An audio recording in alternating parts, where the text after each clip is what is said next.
नमस्कार। आज हम एक ऐसे सिस्टम के सफर पर निकलने वाले हैं जो हर गाड़ी की जान है, पर अक्सर हम उस पर ध्यान नहीं देते। जी हाँ, हम बात कर रहे हैं इंजन के कूलिंग सिस्टम की। तो चलिए इसे करीब से समझते हैं। सवाल थोड़ा अजीब लग सकता है ना? पर सोचिए, यही तो इस पूरे सिस्टम की वजह है। एक इंजन वो इतनी ज्यादा गर्मी पैदा करता है कि अगर उसे काबू में ना रखा जाए तो वो सचमुच खुद को ही पिघला सकता है। तो फिर ऐसा होता क्यों नहीं? चलिए पता करते हैं। तो सबसे पहले ये समझना होगा कि आखिर वो बुनियादी चुनौती है क्या जिसका सामना हमारा कूलिंग सिस्टम करता है। और ये सब कुछ इंजन के अंदर पैदा होने वाली उस जबरदस्त गर्मी के बारे में है। देखिए, इंजन का काम ही है लगातार छोटे छोटे कंट्रोल्ड धमाके करना। यही धमाके गाड़ी को ताकत देते हैं, लेकिन इसका एक साइड इफेक्ट भी है, और वो है बहुत बहुत ज्यादा गर्मी। और यही वो गर्मी है जिसे किसी भी हाल में इंजन से बाहर निकालना ही पड़ता है। तो इस गर्मी की समस्या का जो पहला और सबसे बड़ा हीरो है वो है रेडिएटर। इसे हम कूलिंग सिस्टम का सेंट्रल हब भी कह सकते हैं, जहां गर्मी को बाहर निकालने का सबसे जरूरी काम होता है। आसान भाषा में कहें तो रेडिएटर एक हीट एक्सचेंजर है। इसका सीधा सा मिशन है इंजन से जो खौलता हुआ कूलेंट आ रहा है उससे गर्मी छीन लेना और उसे ठंडा करना, ताकि वो वापस जाकर इंजन को ठंडा रख सके। और ये सारे हिस्से एक टीम की तरह काम करते हैं। गरम कूलेंट ऊपर से अंदर आता है, फिर इन पतली पतली नलियों और फिन्स के जाल से गुजरता है और इसी दौरान अपनी सारी गर्मी हवा में छोड़ देता है और फिर नीचे से ठंडा होकर बाहर निकल जाता है। हर एक हिस्सा इस सफर को मुमकिन बनाता है। अब ये सवाल थोड़ा चौंकाने वाला हो सकता है। ज्यादातर लोगों को लगता है कि उन्हें इसका जवाब पता है, लेकिन वो जवाब अक्सर गलत होता है। क्या कोई अंदाजा है? जी हाँ, रेडिएटर फैन। नाम सुनकर तो ऐसा ही लगता है कि ये रेडिएटर का ही हिस्सा होगा, पर असल में ये एक अलग कंपोनेंट है। ये रेडिएटर के साथ मिलकर काम जरूर करता है, लेकिन उसका हिस्सा नहीं है। कह सकते हैं कि ये एक बहुत जरूरी पार्टनर है, लेकिन अलग है। चलिए, अब असली मजा शुरू होता है। हम कूलेंट की एक बूंद के साथ उसके पूरे सफर पर चलते हैं। ये कहानी हमें बताएगी कि पूरा सिस्टम कैसे एक सुर में काम करता है। तो सफर की शुरुआत होती है वाटर पंप से। ये सिस्टम के दिल की तरह है। ये रेडिएटर के निचले हिस्से से ठंडा कूलेंट खींचता है और उसे जोर से सीधे इंजन के सबसे गर्म हिस्सों की तरफ धकेल देता है, मतलब सिलेंडरों के चारों ओर बनी खास नालियों में।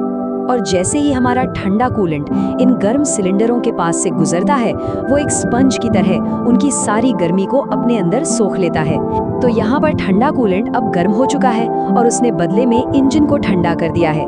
मिशन का पहला हिस्सा पूरा। ये पाइपलाइंस ना बिल्कुल एक वन वे स्ट्रीट की तरह है। बस इतना याद रखना है कि ठंडा पानी रेडिएटर से निकलकर पंप में जाता है और फिर पंप उसे सीधा इंजन के अंदर भेजता है। यही वो रास्ता है जो कूलेंट की हमारी बूंद इस वक्त तय कर रही है। अब कहानी में एंट्री होती है एक बहुत ही स्मार्ट डिवाइस की, थर्मोस्टेट। इसे हम सिस्टम का गेटकीपर या फिर ट्रैफिक पुलिस भी कह सकते हैं, जो तापमान के हिसाब से कूलेंट के आने जाने पर कंट्रोल रखता है।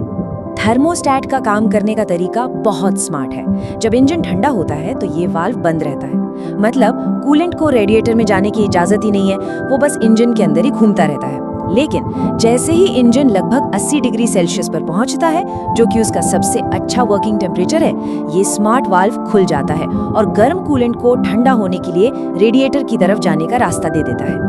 और इसी वजह से इंजन बहुत तेजी से अपने बेस्ट वर्किंग टेम्परेचर पर पहुंच पाता है, क्योंकि अगर इंजन बहुत ठंडा चले तो फ्यूल ज्यादा खाएगा, और अगर बहुत गर्म हो जाए तो उसके अंदर के पार्ट्स खराब हो सकते हैं। तो थर्मोस्टेट इन दोनों ही खतरों से इंजन को बचाता है। अब हम कूलेंट के सफर के आखिरी और सबसे अहम पड़ाव पर आ गए हैं। यहाँ वो गर्मी जो उसने इंजन से उठाई थी, उसे अब बाहर निकाला जाएगा। इंजन से सारी गर्मी सूखने के बाद अब ये खौलता हुआ कूलेंट वापस रेडिएटर के ऊपरी हिस्से में पहुंचता है, जिसे अपर टैंक कहते हैं, और यहीं से उसका ठंडा होने का असली काम शुरू होता है। यहाँ गर्मी और हवा का असल मुकाबला होता है। जैसे ही गर्म कूलेंट इन पतली पतली नलियों से नीचे उतरता है, पंखा तेजी से बाहर की ठंडी हवा को फिन्स के बीच से खींचता है। ये ठंडी हवा एक चुंबक की तरह कूलेंट से सारी गर्मी खींच लेती है, और जब तक कूलेंट नीचे लोअर टैंक तक पहुंचता है, वो एक बार फिर अपना सफर शुरू करने के लिए तैयार हो चुका होता है। वैसे इन हिस्सों को बनाने के लिए जो मटेरियल इस्तेमाल होते हैं वो भी बहुत सोच समझकर चुने जाते हैं, जैसे कोर और फिन्स के लिए कॉपर या एल्यूमिनियम, क्योंकि ये गर्मी को बहुत तेजी से एक जगह से दूसरी जगह भेजते हैं। और बस यहीं पर एक साइकिल पूरी हो जाती है। ठंडा कूलेंट इंजन में जाता है, गर्म होता है, रेडिएटर में आके ठंडा होता है और फिर से इंजन में चला जाता है। ये एक खूबसूरत और लगातार चलने वाला लूप है जो इंजन की जान बचाता है। और आखिर में एक सवाल, ये देखने में एक बहुत ही साधारण मैकेनिकल प्रोसेस लगती है ना? लेकिन दुनिया भर की गाड़ियों, ट्रकों और बड़ी-बड़ी मशीनों को चलाने के पीछे यही सरल लेकिन शानदार सिस्टम काम कर रहा है। इसके बिना हमारी आज की दुनिया शायद जहां की तहां रुक जाएगी।